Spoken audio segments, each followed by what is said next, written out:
Welcome to episode 127 of the Brainy Business, Understanding the Psychology of Why People Buy. In today's episode, I'm excited to introduce you to Dr. Wendy Wood, author of Good Habits, Bad Habits. Ready? Let's get started. You are listening to the Brainy Business Podcast, where we dig into the psychology of why people buy and help you incorporate behavioral economics into your business, making it more brain-friendly. Now here's your host, Melina Palmer. Hello, everyone. My name is Melina Palmer, and I want to welcome you to the Brainy Business Podcast. Today, I'm so excited to introduce you to Dr. Wendy Wood. Her fantastic new book, Good Habits, Bad Habits, which I mentioned last week, was voted Book of the Year in the Habit Weekly Awards, the same awards where the Brainy Business won for Best YouTube Channel. And this book is one of the many amazing things that Wendy has contributed to the field of habits. Much of what we know about habits is thanks to Wendy's research. Things we accept as how habits are, what they're doing in the brain, it's in large part because of her. Wendy is a rock star, and I'm so honored to have her join me on The Brainy Business. And of course, thank you to Steve Wendell, who introduced us. I talked to Steve about his amazing book, Designing for Behavior Change, in a previous episode, which is linked for you in the show notes, along with so many others that Wendy and I touch on in the conversation today, even if those concepts aren't called out by name. The episodes on habits, of course, as well as time discounting, nudges, incentives, dose, brain chemicals, game theory, Peloton priming, and many more. All those links for past episodes and any relevant articles, and of course, links to connect with Wendy and get your own copy of Good Habits, Bad Habits are within the show notes, which can be found within the app you're listening to or at thebrainybusiness.com/127. Those already on the Brainy Business list got a direct link from me in the email you receive every Friday. Not on the list yet? Simply sign up for any freebie at thebrainybusiness.com, including the Master Your Mindset mini course, which is available for you in the show notes for this episode, and you'll be automatically added. And for those of you in the States, you can sign up easily by texting the word Brainy, BRAINY, to 33777. You'll be added to the list and get access to a super secret subscribers page with more than 50 freebies as a thank you. A little more about Wendy before we jump into the interview. She's a social psychologist whose research looks into the ways habits guide behavior and why they're so difficult to break. She's provost professor of psychology and business at the University of Southern California and has been associate editor of Psychological Review, Journal of Personality and Social Psychology Review, and Personality and Social Psychology Bulletin. She's a fellow of the American Psychological Association, of the American Psychological Society, the Society for Experimental Social Psychology, and a founding member of the Society for Research Synthesis. Her research has been funded by the National Science Foundation, the National Institute of Mental Health, and the Rockefeller Foundation. Prior to joining USC, Professor Wood was James B. Duke Professor of Psychology and Neuroscience and Professor of Marketing at Duke University, and she's just a lovely person who I really enjoyed talking to. So, without further ado, let's let her tell you more about herself and her awesome work. Dr. Wendy Wood, welcome to the Brainy Business Podcast. Oh, thank you. It's lovely to be here, Melina. Yeah, so excited to be chatting with you today. As I said in our little pre-interview chat, have done a couple episodes about habits and how they work and changing behavior, but love having this direct from the source. The audience is so lucky to be hearing from you today. So before we talk about some of applying habits and whatnot, can you just give the baseline for anyone that's new to habit research about how habits work in a nutshell, I guess? Sure. And it's interesting. Habits are something that is not intuitive. We really don't know how they work. And that's by design. It's not that we are overlooking something that we could understand. Instead, habits are part of our unconscious. They're a way our brain learns by connecting what we've done in a given context that got us a reward. And the reward can be something as simple as just feeling pride, or could be a good feeling that you get when you do something that's enjoyable to you. All mammals have a habit learning system because it's such an important way of understanding our environment. And it's such a basic way. So whales have habits. Your dog has habits. Rats have habits. So given that, you get a sense of exactly how basic it is. It doesn't involve our conscious decisions. The self that we know is the introspective, thoughtful, decision-making self. Habits sort of fly under that radar. They proceed without us actually having to understand what they are or make a decision to create them. Instead, they are a way of sort of storing regularities in our environment and the behaviors that we perform so that we can do them again easily. We know what to do when we get in that situation. My standard example is me and coffee in the morning. I get up, I go stand in front of the coffee maker, and I just do what I've done in the past. It's actually quite complicated because I like espresso, and I grind my own beans, and I do the whole thing. But I don't have to think about it anymore. And I don't ask myself, so this morning, do I want coffee? Do I need coffee? Maybe this is a morning without coffee. That never even occurs to me. Instead, I'm thinking, what am I going to do for the rest of the day? What happened yesterday? And that's characteristic of a habit. You're repeating what you've done before while your mind is off solving other problems. Right. I appreciate the coffee example. I think it's something we can all kind of relate to, that morning routine of the things that we do. We've taken to drinking the Starbucks cold brew at home. They sell the bottles of it. And in the way of pandemic life where it's like ebb and flow of products that are available, and you just can't find it anywhere right now. And so we tried. So sorry. I know. And so we tried a different one and just don't like the way it tastes, yesterday. And so I have my husband, we had to drive to Starbucks and get something else today, but because you got to have something. Yes. And I bet that actually felt very disruptive. Right. Yeah. If you had a habit to go to Starbucks, you would have done it automatically without thinking about it, and it would have just been part of your day. But your habit was to have it at home, which actually sounds more pleasant to me. But anyhow, it was to have it at home. And so switching habits is really difficult. You get the experience of, wow, I have to actually think. I have to problem solve. I have to deliberate. I have to figure out how to make this happen now, whereas before you didn't. And that's one of the real benefits of habit, is it frees our mind to do other things. And when it's not there, we're stuck back making decisions. Right. Well, I really loved the phrasing one of my clients had used recently, that they were talking about how they had the COVID blahs, was what they were terming it as.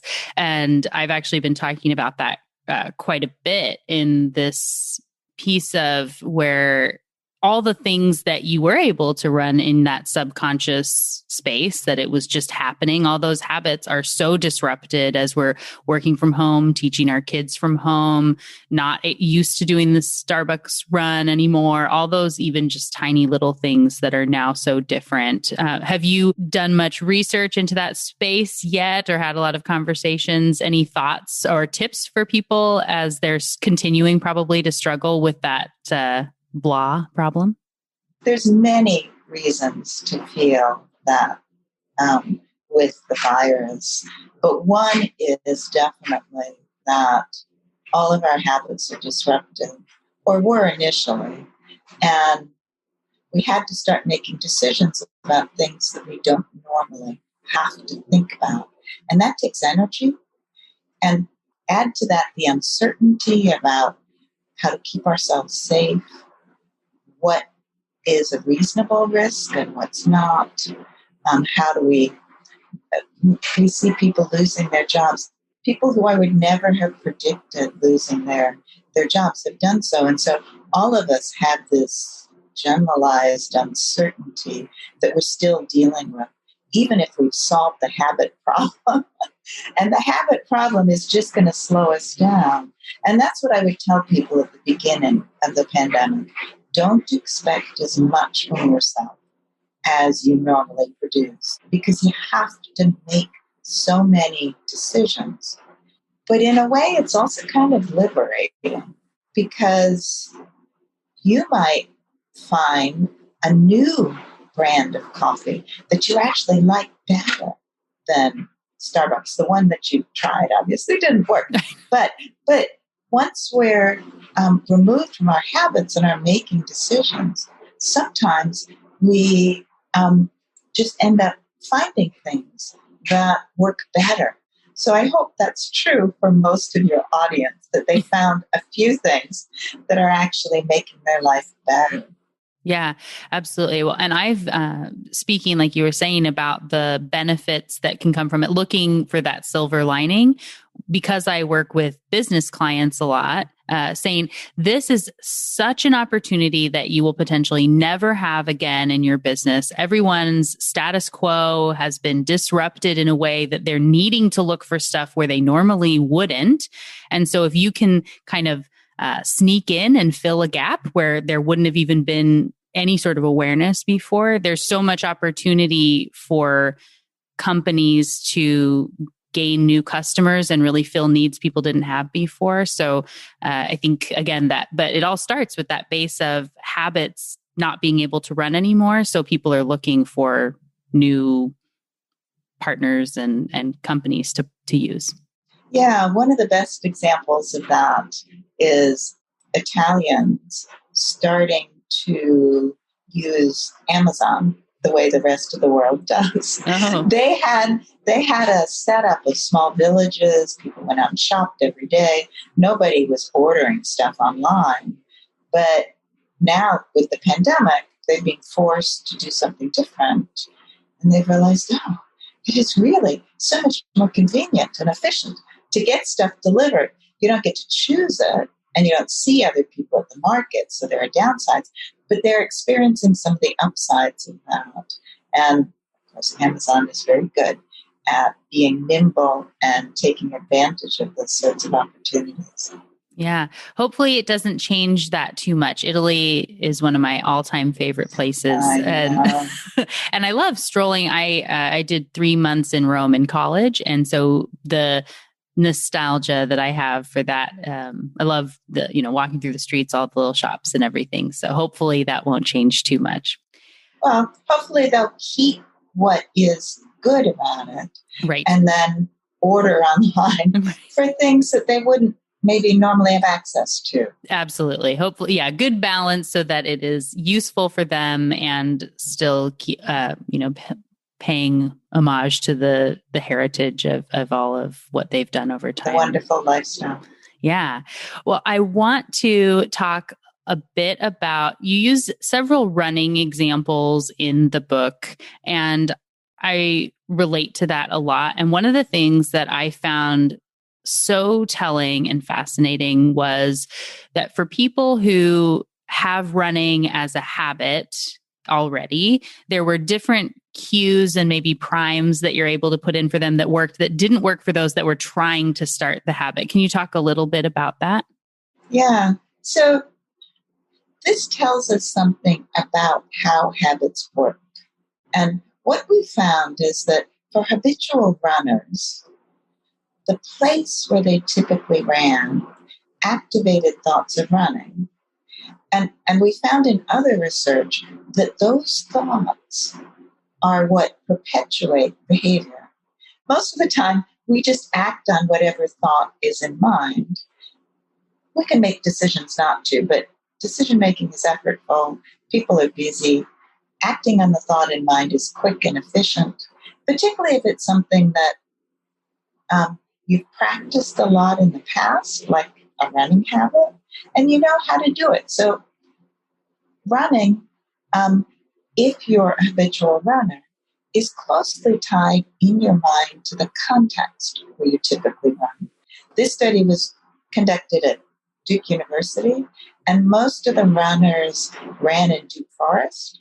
So we would prime them or bring to mind concepts of Duke Forest, and they were very fast then to think of running and jogging. What was so interesting to us is that the goals people reported for running, and people all have, habitual runners have goals, fitness goals, time goals. They have relaxation, weight control. All of those are important goals. When we primed those or brought those to mind, running didn't follow.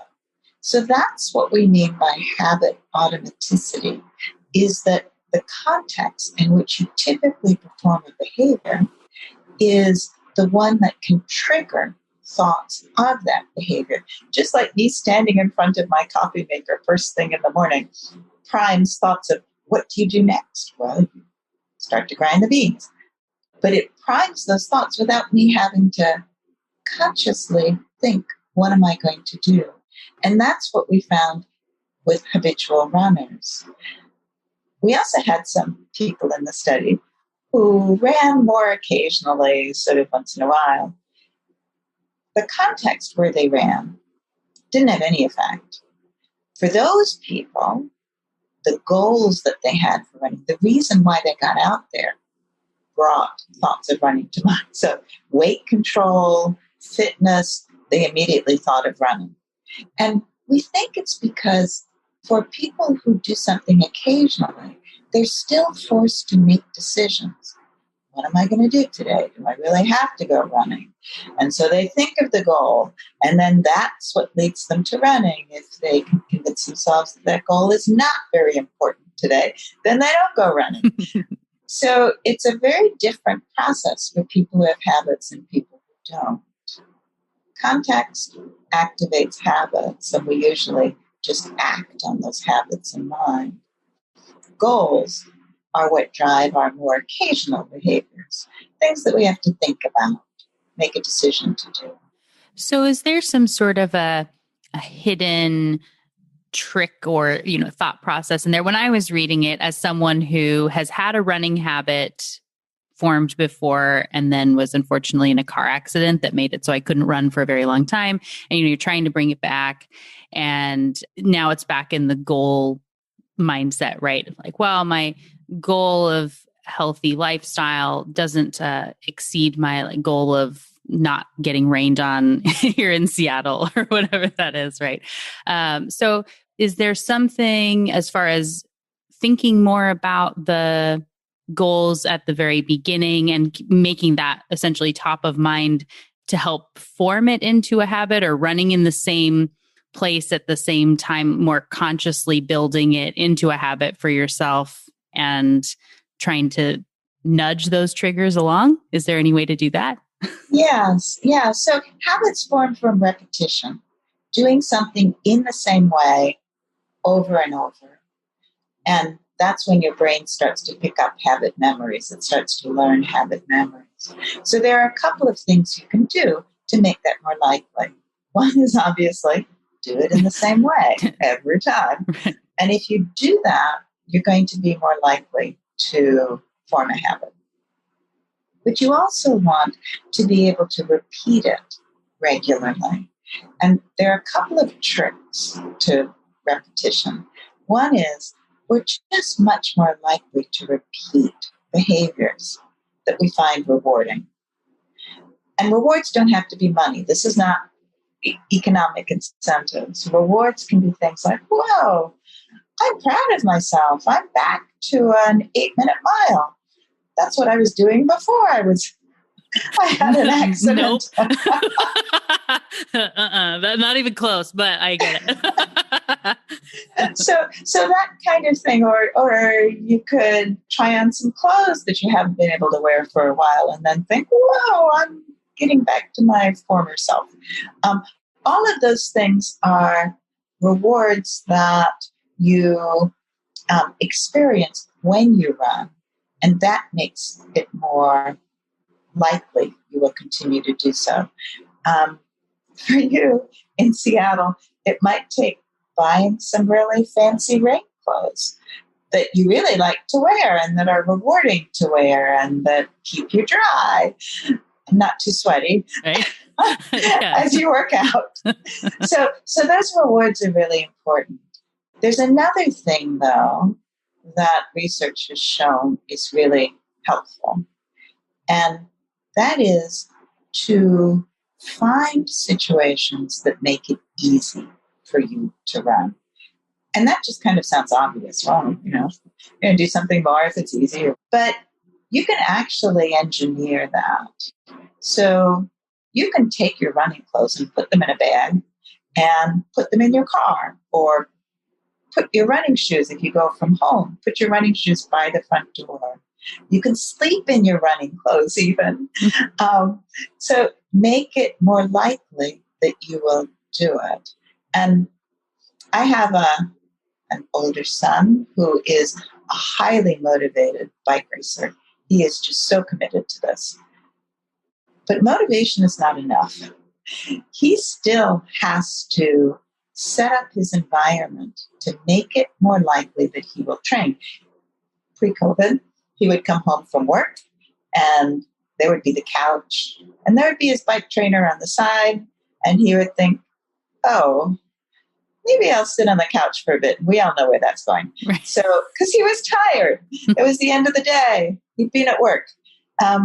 So what he learned to do is put his bike trainer in the middle of his living room in front of the couch so that he would actually have to move it in order to sit on the couch. And he found that by making it easier for him to work out and harder to do anything else, he was much more likely to keep his training schedule.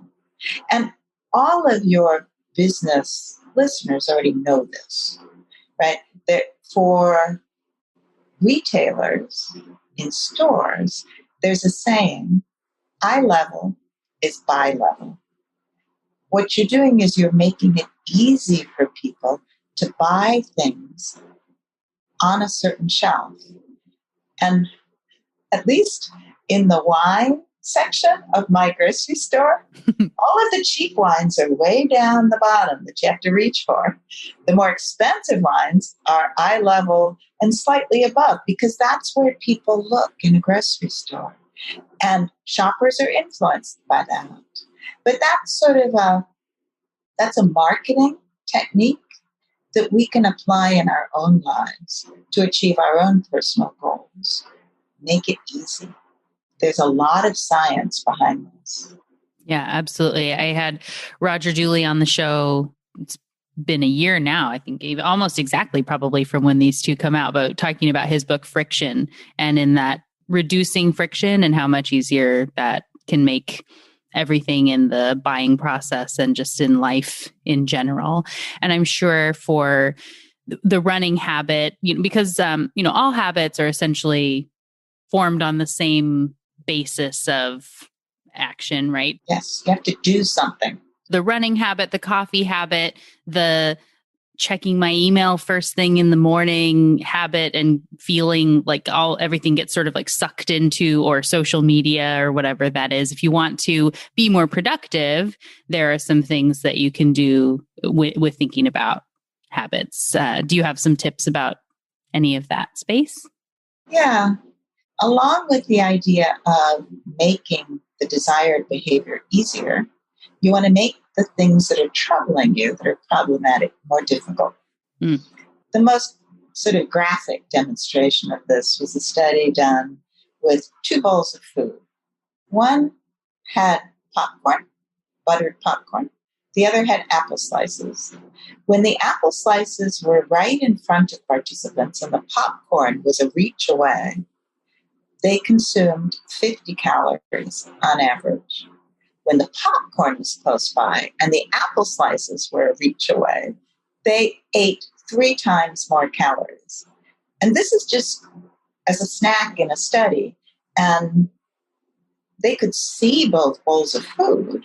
So it's not like you can see them differentially. They're all there. It's just that simple difference in ease. Put the popcorn, put the high calorie food away from you, and it has an effect on what you consume. Again, it sounds too simple, but oh my gosh, it's not. Yeah. But that's where you have to get to the base, the motivation, what the brain is trying to get, why you have the habit in any given case. It's not the simple of like, well, Netflix is just too enticing. There's nothing I can do to not binge watch it. But, if you say, well, why am I doing that? What's my brain trying to accomplish? And with the new, really kind of digging in on those is how you can fix them. Yeah. The way I think about it is you need to reverse engineer what your environment is pushing you to do.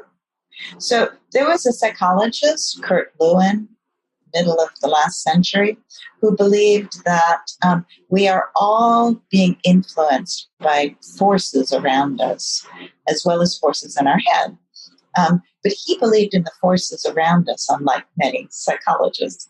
And he thought that our behavior was a product of both driving forces that made us do things and resisting forces that stopped. So reverse engineering those forces in your environment can be really powerful. As an example, there's a study done, continuing our exercise theme, there was a study done of how far people travel to paid fitness centers. And this was done over 2 months with hundreds of thousands of cell phones. They're tracking cell phones.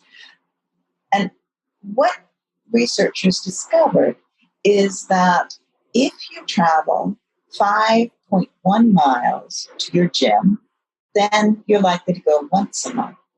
But if you travel 3.5 miles to the gym, you're likely to go 5 times a month on average. So that simple distance, about 1.5 miles, is the difference between somebody who has an exercise habit and somebody who doesn't.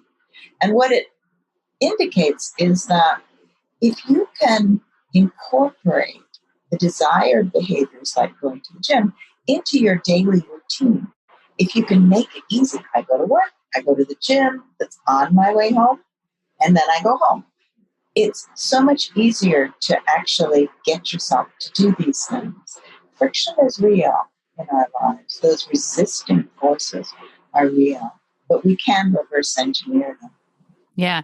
Well, and then I like that last point you made there too, being that even if there's not a gym that's within 3.5 miles of your house, maybe there is one that's within 3.5 miles of your work. And so you can build the habit off of that location that you stop at, or where you drop off the kids at school, or, something that you can make it part of a routine, but still close enough, and knowing that 5 miles is too far, or 5.1. Yes. You're just not likely to go. I mean, it adds to the time, it adds to the hassle. Anything that adds to hassle reduces behavior. And Netflix, you can actually disable the continued play on Netflix. No, don't tell me. so that you can gain control of it back again. Again, reverse engineering to try to gain control over the things that are causing you problems. For some people, that won't be a problem. But if it is one for you, you can think through how to do it. Right. Yeah, no, I love that. So Nir Eyal has also been on the show. And so for everybody who hasn't already listened to that episode on Indistractable, you'd want to check that one out. There's going to be lots of links in the show notes to stuff we've been talking about for sure. And Wendy, I want to give you a chance. I promised you, or, primed you with knowing that I like to ask, if there are studies you haven't really talked about much, you love that you've worked on that either didn't make it in the book or just don't come up all that often that you wish you could talk about. Do you have any that you would like to share with the audience of some favorite studies or insights or tidbits? Yes, every researcher always has a favorite study. And for most of us, it's the one we're currently working on. Yeah. So this particular project is under review. So it really hasn't been published at all. But it's with social media. Because so many people, you hear complaints about how social media is manipulating us, it's forming habits that we don't necessarily want, takes up huge amounts of our time. All of those things are true. We went through and analyzed all of the habit forming aspects of social media. Even the scroll that you see has a way of heightening the reward for certain posts. So you get one post that's really interesting, and then you get 10 others that are just bleh, and you just scroll through them. But the scroll allows you to experience that sort of unexpected, inconsistent reward. So your social media becomes kind of like a slot machine. Right. And for people who gamble, that there's a unexpected reward, and we know that that's highly addictive, and it's set up on purpose. But the two, so it forms habits very quickly, given how it's structured, and that's just one example. But we show two things in the paper. One is that the success of social media sites depends on habitual users. So it's the habitual users that make them successful. In fact, if people who use social media only occasionally, they're negatively related to revenue. So if you have a social media site that people are using only occasionally, they're not clicking on the links and other sorts of things that generate revenue. And they're actually a drag on the system. So habits are central to that particular industry. So that's one thing we show, is that revenue is closely tied to habitual use. And that's true probably in more industries than we're aware of, because we haven't really looked at those data in much detail. But I suggest your audience does, because I think they'll be surprised. It suggests very different ways of handling a particular customer group, consumer. Habitual users respond very differently than non-habitual users.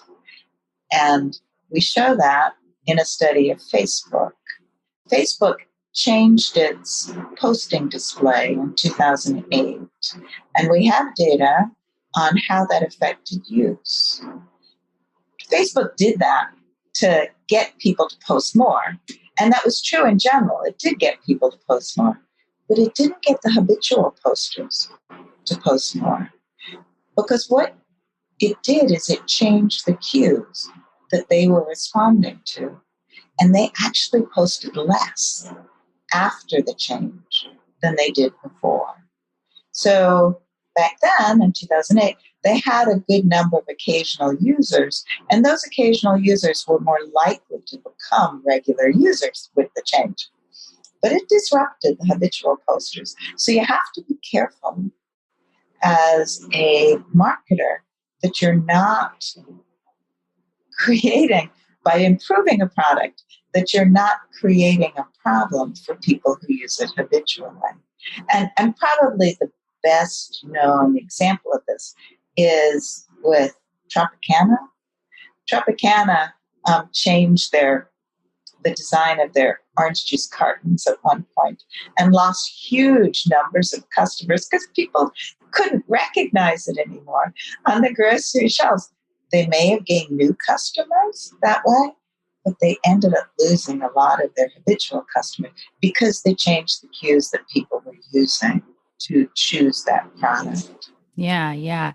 I've talked about that a little bit and I give an example that is fictitious, but I talk about if you were marketing Cheerios, and if you have your habitual Cheerio buyers, that's what they do for breakfast every morning. We get, Cheerios, or maybe it's Honey Nut Cheerios. That's the thing that we get. Don't even think about or look at anything else. I get my orange or my yellow box and I'm good to go. But if you're marketing Cheerios and you think, well, there's Frosted Flakes and Cocoa Puffs and fruity whatever, so we want to make the cinnamon version and the frosted version and the chocolate version and the fruity version.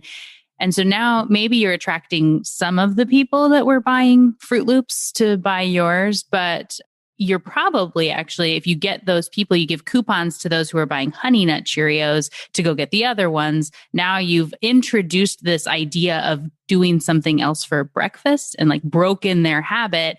And if they like fruity cereal now, they're maybe more likely to think, well, maybe I should just go to the source, the original version of what this is, and it's probably better. So you're kind of pushing customers that were your best clients essentially out the door, and in hopes that you're going to get some new ones in. So it's a really risky space to be in. It is. Yes. And that's the end of that sentence. It is. But what it suggests is that product manufacturers have to take habits seriously. Mm-hmm. They're designing to create habits, but any changes need to consider whether they're disrupting habits as well. I mean, if Campbell's Soup, if they got some wild idea that they should switch from that red and white can to something else, my husband would just freak out in the grocery store. He wouldn't know what to buy. Mm-hmm. Exactly.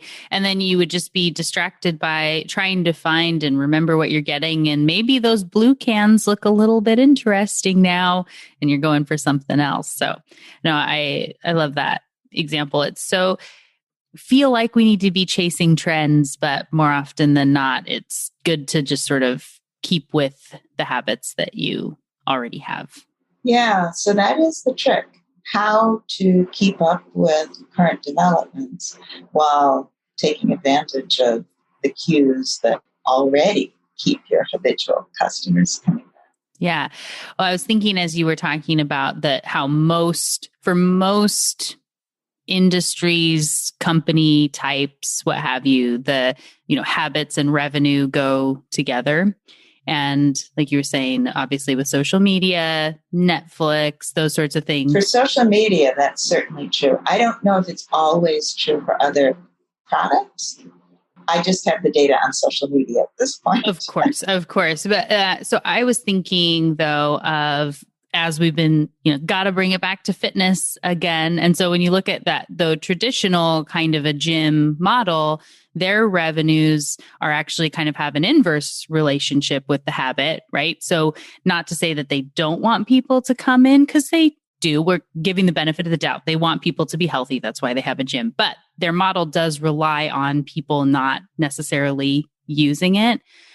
But I did an episode earlier in the year about Peloton. And one of the things I really like about the Peloton model, I don't know how much you're familiar with them, but because they use the network effect and it's from home for most people, there actually is a benefit for them of people building the habit and sticking with it and continuing to use what they have. So I really love that it turns that traditional fitness gym membership anti-habit setup and making it about helping people to have healthier habits, and that ties in with their revenue. Yeah, it's an interesting perspective, because one of the things I talk about in the book is Weight Watchers and weight loss programs in general. There's Noon, that claims to form new habits. Those programs don't benefit from you actually losing weight and keeping it off. Mm-hmm. Their model is you lose weight, put it back on again, then you come back and pay the program again. They have a lot of repeat customers, and unfortunately, a lot of disillusioned customers as well. So it's a case in which the business model is not really well tied to the consumer, the reasons that consumers use it. Yeah. It's interesting to think through. I really appreciate that as we have more behavioral science, more understanding of the brain, of habits from your work and so many others. And knowing, I've talked to Julie O'Brien, who's now head of behavioral science at WW, formerly Weight Watchers, and know they want to be able to have a different model, but it just doesn't necessarily fit with what people do. And so hopefully, as we're getting some of those behavioral scientists, behavioral economists into those industries, be able to crack the code of what's actually happening with habits. And so more can be on the good habits tied with revenues and, good companies doing great work. That would be nice. Yeah. Yes. Align consumers' goals with company goals. Yes. Yeah. I think a lot are doing that these days, and hopefully more. So is there anything that you feel that we've missed? We've obviously talked quite a bit about examples from good habits, bad habits. There will be a link, of course, in the show notes for people to check that out. And I will give you, of course, an opportunity to share, more ways to learn from you and get in contact. But are there any questions you wish I had asked or that you think are really important for the audience to know about before we wrap up? There's one insight that people should take home from studying habits, and that is, if you want to change your behavior, the way you typically go about it is not the most effective. We focus on our conscious decision-making self while our habits run off sort of in the background without us realizing that they're there. And there's a study that illustrates this really well, I think, the issue of the different approaches you can take. And it was a study to try to get people in a 4-story office building to use the stairs more and to quit using the elevator.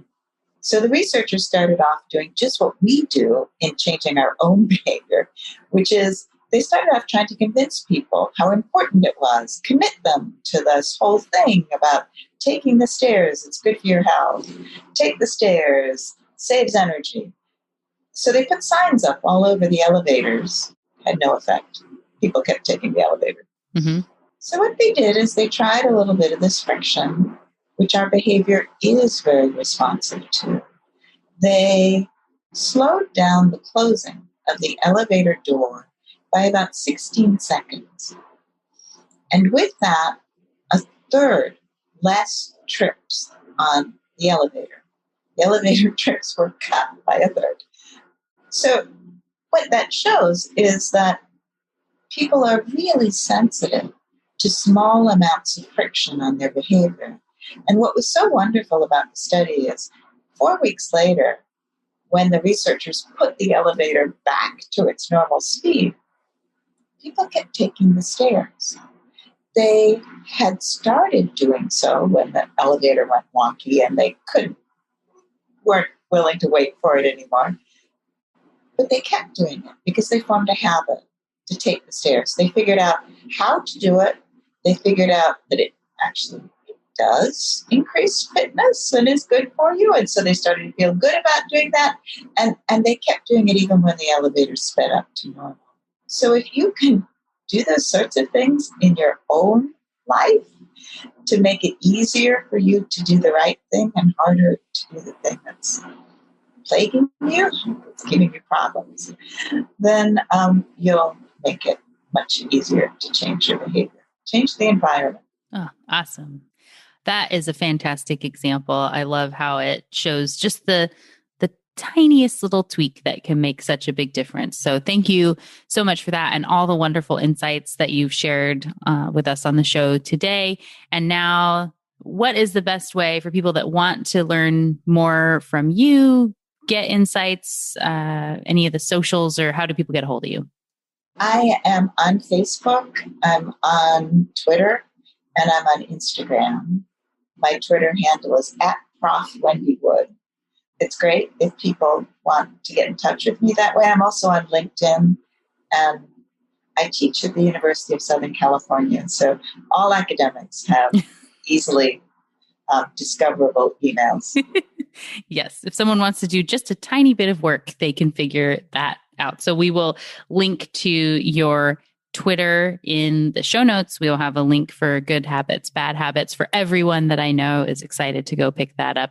It is definitely worth the read, as is all of Wendy's work. So thank you again for joining us on the show today, Wendy. Thank you, Melina. Thank you again to Dr. Wendy Wood for joining me on the show today. Isn't her work amazing and so interesting? I'm one of those people who could keep talking to everyone all day long if they let me, and I definitely felt that way with Wendy. Habits are so interesting, and their impact on the field of behavioral economics and behavioral science, and for that matter, on all our lives and fields, it's just so pronounced. Habits are the foundation of behavior, so hearing her talk about her work is like this little glimpse behind the curtain. And that's definitely what you get in her book, Good Habits, Bad Habits. It's a down-to-earth read that brings you along every step of the way. It isn't too weighty or academic in the language. It really is an opportunity for anyone to learn more about their own habits, as well as those of their friends, family, peers, or customers through relatable stories and examples. You can get your own copy using the handy link in the show notes for today's episode, where you'll also find links to lots of past episodes we referenced on the show today on priming, nudges, habits, dose, brain chemicals, and the interviews with Nir Eyal, Julie O'Brien, Roger Dooley, Dan Ariely, and more. It's all waiting for you in the show notes at thebrainybusiness.com/127. And when you visit the Brainy Business website, don't forget to check out the year-end sale going on now. There's a stellar deal and an awesome gift for everyone who books a strategy session or deep dive by the end of the year. You definitely don't want to miss out. There's a link for that in the show notes, or you can go straight to the details about the sale at bit.ly/Brainy2020. That's 2020. Thank you again to Dr. Wendy Wood, author of Good Habits, Bad Habits, for joining me on the show today. It was an honor to chat and learn from you. Next week, on episode 128, Matt Wallert, author of Start at the End, will be joining me to talk about his work in building products that create change. It's going to be a lot of fun. You won't want to miss it. Until then, thanks again for listening and learning with me. And remember to be thoughtful. Thank you for listening to the Brainy Business Podcast. Melina offers virtual strategy sessions, workshops, and other services to help businesses be more brain-friendly. For more free resources, visit thebrainybusiness.com.